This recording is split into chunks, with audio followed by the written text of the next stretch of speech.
नरेंद्र मोदी जी। नरेंद्र मोदी भारत में इतने सारे लोगों के प्रिय हैं और भारत के प्रधानमंत्री हैं, भारत के कार्यकारी अध्यक्ष हैं और वो बहुत सारी चीज़ों में बहुत अद्भुत हैं। बहुत सारी चीज़ें उनमें भी कमी है निश्चित रूप से, जिनके ऊपर चर्चा होती है। इतिहास उनका आकलन करेगा, अभी तो कर नहीं सकता क्योंकि अभी तो प्रधानमंत्री हैं। पद पर रहते हुए किसी का आकलन नहीं होता, पद पर जाने के बाद आकलन होता है। नेहरू जी का भी पद पर रहते हुए नहीं हुआ था, नेहरू जी का जाने के बाद हुआ, अटल जी का पद पर जाने के बाद हुआ। लेकिन फिलहाल जो उन्होंने लोकप्रियता हासिल की 2014 में, वो अद्वितीय थी। जो प्रोएक्टिवनेस उनमें है वो अद्वितीय है और ये विपक्ष के नेताओं को उनसे सीखना पड़ेगा कि आयु के 7वें दशक में होने के बाद भी वो जितना श्रम करते हैं, जितने सचेत रहते हैं, आयु के 50वें और 40वें दशक में होने के बाद भी अगर नेता उतना श्रम नहीं करेगा और फिर सोचेगा मोदी को हरा लें, ये तो मुश्किल हो जाएगा। भाई साहब, मेहनत तो करनी पड़ेगी। एस्ट्रोटर्फ की हॉकी है। आपकी तो पकड़ लिया था थोड़ा सा, अयोध्या भी हरा दिया। ये तो चलता रहता है। अयोध्या हार गए। मैं कहता हूँ हारना जीतना मेरा में। आपने मुझसे ये नहीं पूछा कि विजेता या प्रधानमंत्री, आपने पूछा नरेंद्र मोदी के। प्रधानमंत्री जी को मैं 2002 से जानता हूँ निजी रूप से, वो भी मुझे 2002 से जानते हैं। तो मैंने उनका संघर्ष देखा है, मैंने उनकी एक दृष्टि देखी है कि मुझे यहाँ पहुँचना है। वो बड़े श्रमशील व्यक्ति हैं, बड़े प्रोएक्टिव हैं, उनकी बड़ी नज़र है चीज़ों पर और बड़े क्विक लर्नर हैं। बहुत सारे लोग ये कहते हैं कि वो अहंकार है उनमें। लर्नर तो मैं मानता हूँ, क्योंकि एक गुजराती व्यक्ति अगर मुझसे बेहतर हिंदी बोल रहा है या उनके हाथों के उठने बैठने के जो तरीके हैं वो सीखे हुए हैं, तो मुझे लगता है कि ये चीज मैं उनसे सीखना चाहूंगा। नहीं, देखिए, वो ये जानते थे कि 10 साल देश में जो सत्ता रही है उसमें प्रोएक्टिवनेस की कमी है। ये बताइए, आपने ये आखिरी बार कब देखा था कि किसी प्राइवेट कंपनी के 17 मजदूर एक टनल में फंस जाएं और एक केंद्रीय मंत्री पोर्ट कर दिया जाए एक लोहे के केबिन में कि यहीं रहे। एक मुख्यमंत्री की ड्यूटी लगा दी जाए, सुबह शाम देख के आके निकले कि नहीं निकले। उसी शाम 7 घंटे बाद ही पानी पहुंचा दिया जाए, लाइट पहुंचा दी जाए और खाना पहुंचा दिया। कब देखा था आपने आखिरी बार? आपने आखिरी बार कब देखा था कि दो देशों के बीच युद्ध चल रहा हो और बिना यूनाइटेड नेशन से चू चू चू चू चू चू रियारा कहे बिना उस देश से बात किए, बिना युद्धक विमान उतारा जाए, अपने भी उठाए जाए, पड़ोसी को बिठाया जाए? ये आखिरी बार आपने कब देखा था कि एशियाड, कॉमनवेल्थ और ओलंपिक में जाते हुए खिलाड़ियों को जाते वक्त एक आदमी कंधे पे हाथ रख के कि चिंता मत करना बेटा, अच्छे से खेलना, जब हार जाएं तो उनके कंधे पे हाथ रखे, कोई दिक्कत नहीं, और जीत जाएं तो उन्हें खाना खिलाओ, बिठाओ? ये आखिरी बार कब देखा था कि मिशन पे लगे हुए वैज्ञानिक अगर मिशन में फेल हो जाएं तो उनको रोते हुए वैज्ञानिक को गले लगा के कहा जाए कोई बात नहीं, मैं खड़ा हूं, अगली बार करते हैं, वी विल डू इट। ये प्रोएक्टिवनेस। अब इस पे दूसरा वाला पॉइंट ऑफ व्यू सर ये आता है कि मोदी जी को कैमरा पसंद है और अच्छा लगता है कि हर चीज में वो भी लाइमलाइट में आते हैं, इसी बहाने। भाई तो तुम भी कर लो, कैमरे तो बहुत सस्ते हैं आजकल, तो मोबाइल में ही उसी में कर लो। वो करते नहीं हो क्या भाई? ये सब ज्ञान मत दो। देखो, खेल है, खेल चल रहा है, राजनीति है, खेल है, मतदान का खेल है, जनता कैसे प्रेम करेगी, जनता कैसे सम्मोहित होगी। अगर मोदी जी को यही आता है और यही चलेगा तो यही सीखो। वो ऐसा हो गया था, मैं तो इसलिए आउट हो गया था, वो मेरे में ऐसा था, मेरा पेन ऐसा हो गया था इसलिए पेपर नहीं लिख पाया था, वो मैं लेट उठ गया था, मेरी कमीज का रंग ऐसा था। ये बहाने मत करो। एकात्म पराक्रम है राजनीति, जैसे क्रिकेट में होता है। हवा चल गई थी, बॉल स्विंग कर गई थी, मेरा पैर पीछे रह गया था, वो भागा नहीं था, ये सब नहीं लिखा जाता रिकॉर्ड में लिखी जाती सेंचुरी इतनी, 0 पे आउट इतने। तो भाई साहब, अगर एक 70 साल से ऊपर के व्यक्ति के संघर्ष, उसकी मेहनत, उसकी सोच को आप मात नहीं दे पा रहे हो सारे मिलके, जैसे अंतिम बात कहता हूँ, पॉलिटिकल बात करने का मन नहीं करता पर आप इतने प्यार से पूछते हैं, सम्मोहक तरीके से कहते हैं साहब डेमोक्रेटिक नहीं है प्राइम मिनिस्टर, लोकतांत्रिक नहीं है। चलो मान लिया साहब लोकतांत्रिक नहीं है, लोकतांत्रिक मूल्य में आस्था नहीं है उनकी साहब, मान लिया साहब, बिल्कुल मान लिया। वो 2 लोग जो चाहते हैं वही करते हैं साहब, बिल्कुल आप जो कह रहे हो 100%। अच्छा, आप कितने लोकतांत्रिक हो भाई साहब? आप बंगाल में राज्य करती हैं, आप किसी को पसंद नहीं करती भतीजे के अलावा। आप दिल्ली में राज करते हैं, आप किसी को पसंद नहीं करते खुद के अलावा। आप जेल में बंद है फिर भी मुख्यमंत्री रहेंगे। आप उत्तर प्रदेश में, आपको चाचा ही पसंद नहीं था। आप जहां हैं वहां तो आपको अपने बेटे पसंद है, पत्नी पसंद है, या आप खुद को पसंद है। आप खुद लोकतांत्रिक है नहीं। आप क्या कब चुनाव हुए अध्यक्ष के बताओ? आपने कब लोकतांत्रिक बने? अगर वो लोकतांत्रिक नहीं है तो वो उसकी चढ़ती पतंग है भाई, वो प्रधानमंत्री है। तुम जब हो जाते हो तब तो, और जो कह रहे हैं, भगवान न करे कभी देना, इनमें 2-4 को तो मैं निजी रूप से जानता हूं, ईश्वर न करे किसी बड़े पद पे पहुंच गए तो लोग बाग नरेंद्र मोदी को मसीहा मानेंगे। वो बड़ा भला आदमी था भाई। माफी मांग लेता था, किसान आंदोलन वापस ले लेता था। लोग कहेंगे भाई मोदी बहुत अद्भुत आदमी था। क्या अद्भुत आदमी था, ये कहां से आ गए, इतने बड़े वाले हैं ये। तो भाई साहब, अंग्रेज से गांधी बन के लड़ा जाता है, अंग्रेज बन के नहीं लड़ा जाता। बढ़िया। अगर आपको लगता है नरेंद्र मोदी अलोकतांत्रिक है, लोकतांत्रिक हो जाओ, करवाओ चुनाव, तुम ही रहोगे बस। तुम्हें पूरी पार्लियामेंट में कोई नहीं मिलता नेता बनाने के लिए। मैं किसी की भाषा का अनादर नहीं करता, लेकिन बड़ा पक्ष हिंदी सुनता है या अंग्रेजी सुनता है। तुम्हारे पास शशि थरूर भी है और तुम्हारे पास मनीष तिवारी भी है उसी पार्लियामेंट के अंदर, पर नेता बनेंगे वो अधीर रंजन जी। फिर वो माफी मांगेंगे, नहीं मेरा हिंदी खराब था इसलिए फंस गया था। अबे भैया तू क्यों दिया था काम? खड़गे साहब आयु हो गई, वरिष्ठ हैं, क्योंकि आपको स्पेस ऐसी किसी आभा को नहीं देना है जिससे कंपटीशन। एक हमारे इलाहाबाद के शायर, उनका एक शेर है कि इस धुंधलके में भला कैसे सुझाई देते, इस धुंधलके में भला कैसे सुझाई देते, हम तेरे साथ ना होते तो दिखाई देते। ये सारे पॉलिटिकल नेता अलग अलग पार्टी के, ये इनसिक्योरिटी से भरे हुए हैं। और मैं जब सारे कह रहा हूं तो सारे कह रहा हूं, समझ रहा हूं, मैं सारी पॉलिटिकल पार्टीज कह रहा हूं। आप इनके ऊपर से नीचे तक की इनकी कैबिनेट्स जो बना रखी है इन्होंने चारों तरफ अपनी, उनके लोग चुन के देखिए। इन्हें इनकी पार्टियों से हटा के चौराहे पे खड़ा कर दीजिए सामान्य वस्त्रों में, लोग समझेंगे मनरेगा के मजदूर खड़े हैं, सुबह ठेकेदार लेके जाएगा। इनकी कोई आभा नहीं। ये 5 आदमी इकट्ठे नहीं कर सकते, 5 आदमी की बात नहीं बदल सकते, अपनी बात रख नहीं सकते। और जैसे ही कोई ऐसा आदमी ने दिखाई देता है, बोले बस ये खराब है, इसे हटाओ, ये नहीं होना चाहिए। हमारे वाला भी ये प्रॉब्लम था उसे। अब अगला शिकार कौन है? अगला शिकार वो बालक है जो खुद नहीं पैदा करा, इसकी कुछ औकात भी नहीं है, पर वो थोड़ा लोकप्रिय हो गया है, हीरोइन से ब्याह कर लिया है, रील दिखने लगी। ये नहीं दिखना चाहिए, दिखेगा नहीं, दिख भी नहीं रहा वो। मैंने जब हुआ था मैंने तभी कह दिया, मैंने ये गया इसको नहीं छोड़ेगा। उनकी शादी पे हमको भी बहुत बधाई आई। नहीं, मैंने कहा इसको छोड़ेगा नहीं इसको आप, निश्चित रूप से, क्योंकि आप इतने ज्यादा डरे हुए हैं भाई कि आपको आभा बर्दाश्त ही नहीं है किसी की भी। हमने जब कवि सम्मेलन में कविता पढ़ी, लोकप्रिय हुए, तो 32 कवियों ने हमारे खिलाफ फतवा दिया कि ये पढ़ेगा तो हम नहीं आएंगे। हमसे लोग पूछते थे आपका ऐसा किसी, मैंने कहा नहीं, किसी को पिलाओ, किसी को ले आओ, जिसकी मैया ने दूध पिलाया उसको लाओ।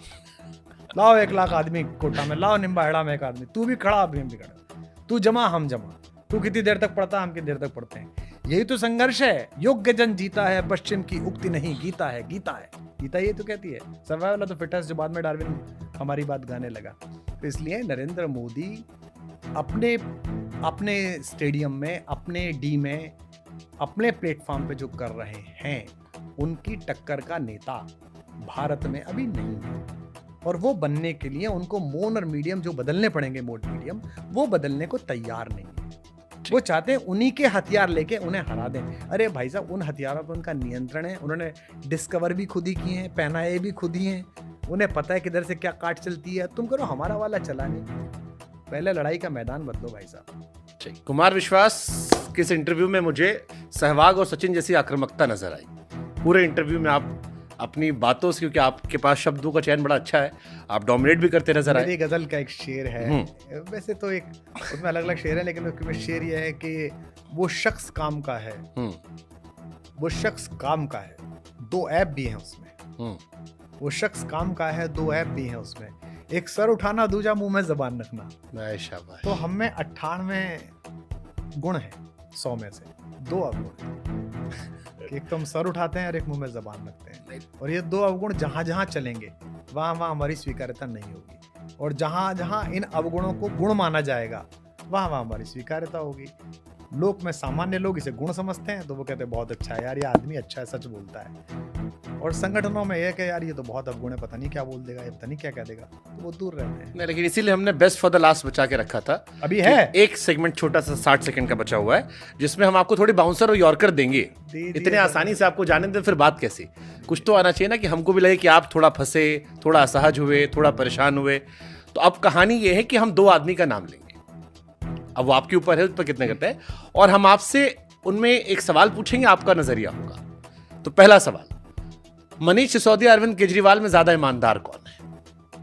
वो तो सरकार वो चला रहे हैं, उन दोनों को पता होगी, या सुप्रीम कोर्ट के जज को पता होगी जो जमानत देता है। साथ तो आप भी रहे। नहीं, मेरे सामने तो हो रही थी, मैंने बता दिया कि दोनों चोट्टा बना मत करो, तो उन्होंने कहा कि तू निकल ले यहाँ से, मैं निकल लिया। उसके बाद अब कोर्ट जाने, जज जाने, वो जज बता देता है कि वो वही जानेगा, भाई मैं तो क्या जानूं, मैंने कागज देखे भी नहीं और मेरी को रुचि भी नहीं उन कागजों को ठीक। देखने की। राहुल गांधी अरविंद केजरीवाल में विपक्ष का बड़ा नेता कौन बन सकता है? राहुल गांधी मनुष्य बेहतर है, मैं उनसे भी मिला हूँ, भले आदमी है, स्वीट से। मैंने तो उनके बारे में काफी खराब बातें भी बोली थी हीट ऑफ द मोमेंट में जब हम चुनाव लड़े, लेकिन उसके बाद उनका जो व्यवहार रहा मेरे से, बातचीत का, सुनने समझने का, कभी मिल गए सार्वजनिक समारोह में, जहाज फहाज में कभी मिल गए, जिस गर्मजोशी से वो मिले और जैसा उनके रिफ्लेक्सेस दिखते हैं, उससे लगता है उनके अंदर ह्यूमन क्वेश्चन ज्यादा है। और राजनीति हो, परिवार हो, वो मनुष्यता से ही चलते हैं, दूरता से नहीं चलते। तो एक नाम कौन सा लेंगे विपक्ष जो मोदी जी को टक्कर दे सकता है? वो जनता तय करेगी इन दोनों, मुझे क्या पता भाई, मैं एक वोट देने वाला हूँ, मैं अपनी वोट दे आऊंगा जिसको देनी होगी। एक फिल्म आने वाली है फ्रीडम एट मिडनाइट, एक बड़ा अच्छा सीन दिखाया गया उसमें, जो हमने पढ़ा भी था कि 45 में सरदार पटेल पहले प्रधानमंत्री बन सकते थे, गांधी जी ने नेहरू जी को चुना।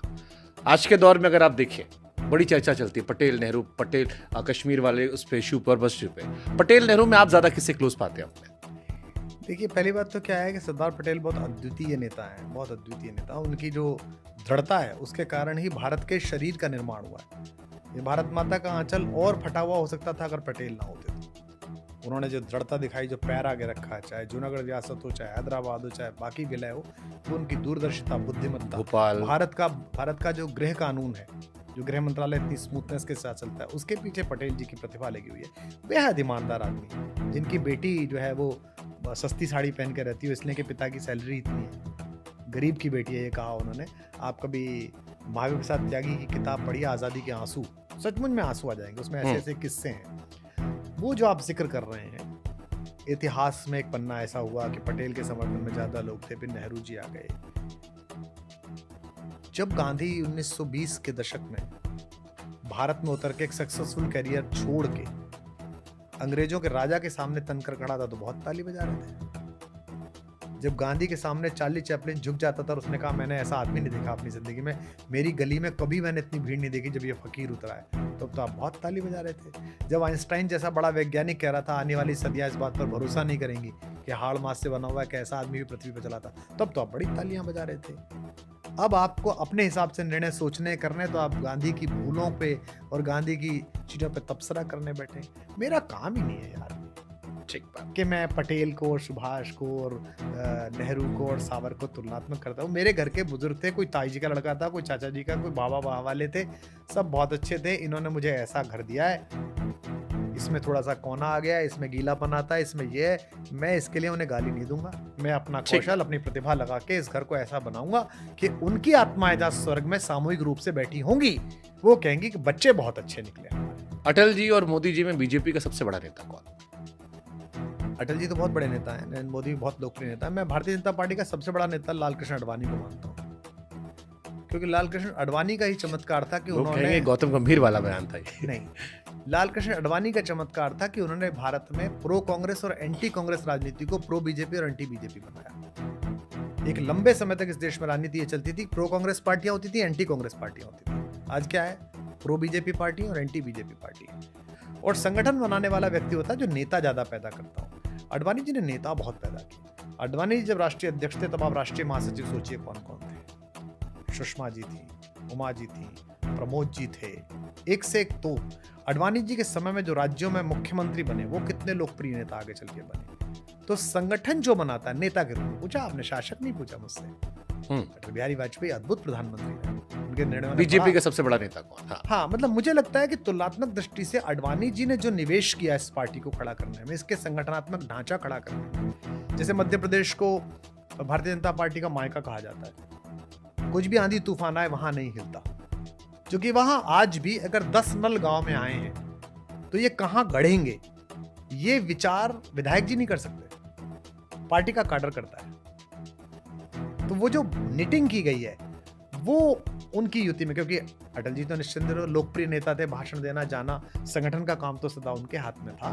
तो ये दोनों भी बहुत पावरफुल, बड़े लोकप्रिय, बड़े लोकख्यात। अटल जी की तो क्या ख्याति है, मतलब अभी तक भी उनका शरीर नहीं रहा, लेकिन उनका यश आज तक है। और नरेंद्र मोदी की लोकप्रियता तो असंदिग्ध है ही।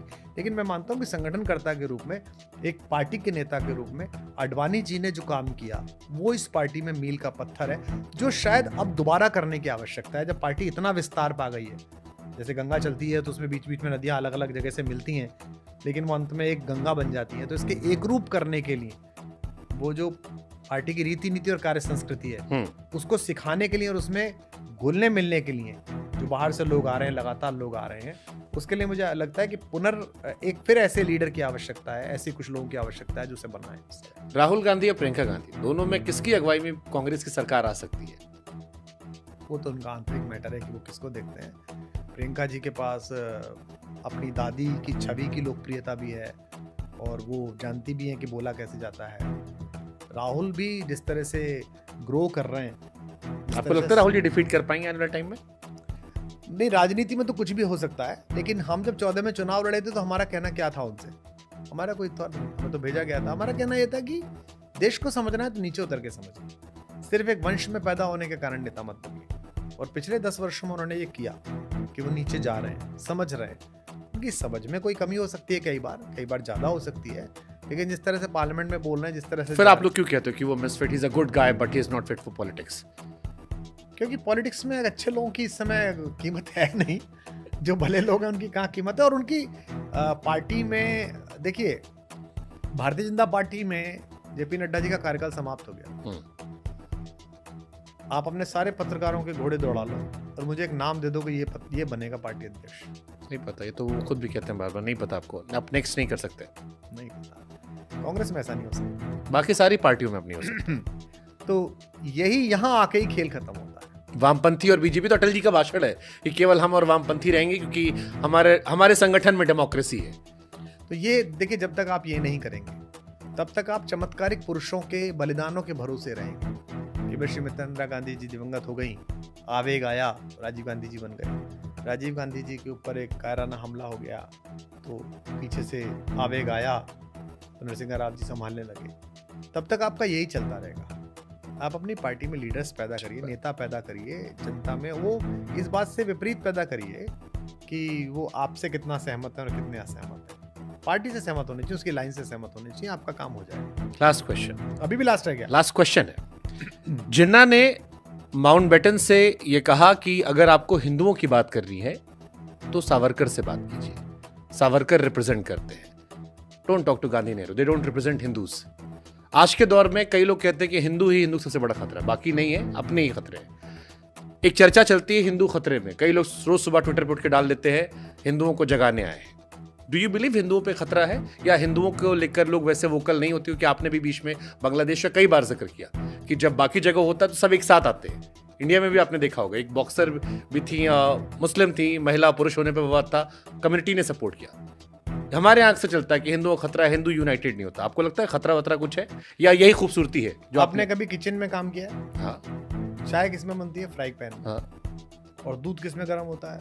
बड़े पतीले। दूध में बहुत देर लगती है, खड़ा रहना पड़ता है, हो रहा है गर्म, हो रहा है गर्म। और चाय यूं लगाई, 2-3 बात सुनी, इधर उधर गए, तब तक तो फुर होने लगता है। तो हिंदू तो बड़ा पतीला है, बहुत देर में गर्म होता है, बहुत देर में उफान आता है। इसमें बड़ा विचार है, पुराना है, खूब सारे लोग हैं, 200 करोड़ लोग पूरी दुनिया में हैं, बात फैलते में देर लगती है। बाकियों में तुरंत चेतना आ जाती है, तुरंत बात आ जाती है। तो उस प्रतिक्रिया को इधर रिफ्लेक्ट करने की खूबसूरत एग्जांपल दिया आपने। इधर छटपटा लेना बहुत बेकार की बात है कि साहब ऐसा नहीं हुआ। और दूसरा, आत्म परिशोधन से ही होगा। मैं ये नहीं कह रहा कि हिंदू वहां मारे जा रहे हैं भाई। हमने तो यहाँ पर भी बोला ना कि अगर आपने चूड़ी पहनाते हुए 4 लड़कों को सड़क पे थपड़िया दिया 20 लड़कों ने मिलकर, तो हमने तो उसके खिलाफ भी बोला। आपने एक साइकिल चोर को मारते समय जय श्री राम के नारे लगाए, तो सबसे पहले हमने बोला ना उसके खिलाफ। खूब गालियां पड़ी हमें। हम राम मंदिर की प्राण प्रतिष्ठा में बुलाए गए, हम ही ने बोला ना राम मंदिर के बारे में कि भाई तारीख नहीं बताएंगे, क्योंकि हमें दुख था। तुम तो बोलोगे नहीं ना, तुम तो पार्टी का कैडर हो, मंडल अध्यक्ष हो, तुम कैसे बोलोगे? तुम्हारी हिम्मत का, कल निकाल दिए जाओगे। हम खड़े हैं, हमें नहीं चाहिए तुमसे कुछ भी, तो हमने बोला, हम बोलेंगे। जब आपने सरकार बनाई महबूबा मुफ्ती के साथ, तो हमने बोला ये बुआ के भतीजे अफजल गुरु पे चुप है, तो बहुत गाली पड़ी, अरे यार हमारे बारे में ऐसे कह। जो प्रभारी थे वहां के हमारे मित्र, उन्होंने मुझसे एक दिन कहा, अरे भाई साहब आप क्यों पीछे पड़े रहते हैं हमारे? भाई मैं ही पीछे पड़ूंगा, आप तो राष्ट्रीय महासचिव हैं, आपकी तो हिम्मत नहीं बोलने की। यार वो औरत अफजल गुरु को शहीद कह रही है और अफजल गुरु को देश हत्यारा मान रहा है, और आप चुपों की सरकार बनानी है। फिर टूट के फिर बोले आप भाई साहब आप बोल पाए, ठीक बोल पाए, तो हम ही बोलेंगे, इसलिए हमें मत दबाइए, हमें गाली मत दीजिए। तो मैं ये कह रहा हूँ हिंदुत्व के लिए नहीं कह रहा, अगर अल्पसंख्यक वहां मारा जा रहा है तो लानत है यूनुस खान के नोबेल पुरस्कार पर। जो आज गए वो मंदिर जाकर उन्होंने कहा है, ये बात पहले दिन करनी चाहिए थी। इसी जामिया में भारत विभाजन के समय भीड़ लग गई गेट पर, आपको पता है ये बात? एमओ मथाई की किताब पढ़ी है, my days with Nehru. Nehru को फोन आया कि जामिया पे भीड़ लग गई है, दंगाई आ गए। नेहरू जी ने पहली बार कहा, उनके पिताजी की रिवॉल्वर उनके पास थी, मोतीलाल नेहरू। प्राइम मिनिस्टर ने चिल्ला के कहा कि मेरी रिवॉल्वर निकालो, रिवॉल्वर निकालो। फिर वो नहीं मिली, जैसा भी हुआ भागते हुए गए और गाड़ी लेके भागे। पटेल को पता चला, पटेल ने पुलिस को कहा भागो, प्राइम मिनिस्टर अकेला भाग गया और गेट पर जीप लगा के जीप के पर खड़े होकर कहा मुझे मारो पहले। अंदर से वाइस चांसलर का फोन आया था, जिसको मारना है मुझे मारो, और भाषण दिया और भीड़ संभल गई और चली गई। यह आस्था थी। नेहरू मारे भी जा सकते थे, गणेश शंकर विद्यार्थी मारे गए थे, लेकिन नोएडा में बैठकर दोनों पक्षों के मीडिया कोऑर्डिनेटर्स से दलाली की बात करके खबर प्लेस करने वाले पत्रकार गणेश शंकर विद्यार्थी की छाया भी नहीं। गणेश शंकर विद्यार्थी थे, हैं और रहेंगे। ऐसे ही मैं इसलिए कह रहा हूं कि जितने लोग हैं यूनाइटेड नेशंस के दरवाजे पे जाए, 1 लाख हिंदू इकट्ठा हो, मुसलमान भी जाएं, सिख भी जाएं, और कहें बांग्लादेश में क्या हो रहा है। ये तो गाजियाबाद में टेंट मार रहे हैं, ये किसको मार रहे हैं? और फिर खुद व्हाट्सएप पे वीडियो भेज रहे हैं, खबर चलवा दीजिए। नहीं तो वो तो देखिए, वो तो छोटी छोटी नेतागिरी है, लोग बाग अपनी अपनी करना चाहते हैं हर घटना। नहीं, उसका विरोध करने पे गाली हमको ही पड़ी है। उससे क्या, अब अगर आप गालियों से चिंतित हैं, देखिए एक बात सदा ध्यान रखना, आप मुझसे छोटे हैं, अगर दोनों तरफ के जाहिल आपको गाली दे रहे हो तो रोज मिठाई खाइए शाम को, कि मजा आ गया। आप सच्चे तभी हैं जब जाहिल आपको गाली दे। हमको दोनों तरफ के देते हैं, सुबह उठ कर रोज देते हैं हमें गाली, हम बड़े खुश रहते हैं क्योंकि वो जाहिल हैं, वो दोनों तरफ एकदम पागलों की तरह अटे पड़े हुए लोग हैं। तो हिंदू धर्म बड़ा है, विराट है, सहिष्णु है, पर सचेत है, और मैं नहीं मानता कि वो खतरे वतरे में है। उसे सतर्क और सचेत रहने की आवश्यकता है, और मुझे अपने धर्म का किसी दूसरे धर्म का रूपांतरण नहीं चाहिए भाई साहब। मेरा धर्म जैसा था वैसा है। जैसे किसी ने कहा था हमको कि काशी को कोटो बनाना है, कह रहे थे, हम गए थे काशी, तो मैंने कहा भाई काशी को काशी रहने दीजिए। अभी मैं ऋषिकेश में क्या आया कि ऋषिकेश को, हरिद्वार को पर्यटन केंद्र बना। भाई साहब पर्यटन के लिए मसूरी भेजो, लैंसडाउन भेजो, इसे आध्यात्मिक नगरी रहने दो। यहाँ आने पे आदमी के अंदर चुलबुल ना उठे कि बियर किधर है। यहाँ तो बियर की बोतल सहारनपुर से लाया हो तो ऋषिकेश में घुसते ही छूट जाए हाथ से, हरिद्वार में घुसते ही छूट जाए, और क्या अब नहीं पीऊंगा जीवन में यार। ओहो, आध्यात्मिक स्पंदन पैदा होना चाहिए इसके अंदर। तो हिंदुत्व को किसी दूसरे धर्म का प्रोटोटाइप नहीं बनना और ना बनने देना। जिनका प्रोटोटाइप बनने के लिए कह रहे हो वो तो वैसे ही फजीते में, जहां जाओ वहीं फजीता कर रखा है। हम तो कम से कम ऐसे नहीं है। आपने कभी नाम सुना हमारा बाहर विदेश में? दुनिया के देशों में आप भी गए होंगे, मैं भी 40 देशों में गया हूँ, मुझे सदा तारीफ मिली है। Very humble, very good people, very good neighbour. मुझे ऐसा ही देश चाहिए, ऐसे ही लोग चाहिए। Thank you so much. बहुत धन्यवाद आप सबका। मैं कुछ ऐसा बोला हूं जो आपको रुचिकर ना लगा हो तो सबकी जिम्मेदारी इस सुदर्शन व्यक्ति को है, और जो कुछ अच्छा लगा हो उस सबका श्रेय मुझे दे दीजिएगा। बहुत धन्यवाद। Thank you so much, lovely talking. बहुत धन्यवाद। न्यूज एशिया से मनीष शर्मा की रिपोर्ट।